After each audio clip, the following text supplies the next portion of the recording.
সব মশলা করা হয়ে গেছে। এখানে আমাদের সবজি আছে, তোমরা প্রথমে আছে বেগুন, তারপর পুঁই শাক, পালং শাক, আলু, বরবটি কড়াই, তারপরে কফি, সিম কড়াই, পুঁই শাক, আর হচ্ছে 5 রকম কড়াই আছে। আর এখানে আছে হলুদ গুঁড়ো, ঝাল গুঁড়ো, জিরে, হ্যাঁ মশলা করেছে। আবার সব এটা দিয়ে ঢালবে।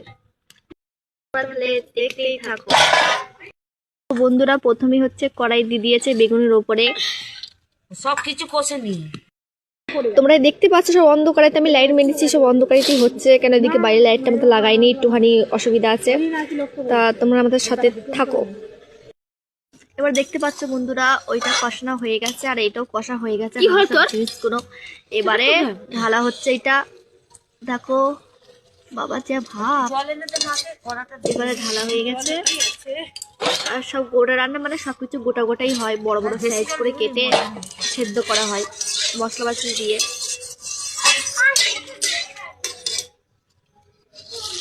ওর মাটাকে একটু দেখো, হ্যাঁ এই করছি ইনি মানে আমাদের মা। এবারে হাঁড়িটাকে বসানো হয়ে গেছে, এবার হাঁড়িটা ফুটবে, তারপরে আমাদের গোটা রান্না হয়ে যাবে। হাম করে খাবো। আর যাদের গোটা রান্না নেই তাদের সবাই আমার নিমন্ত্রণ, আমাদের বাড়িতে চলে আসতে পারো।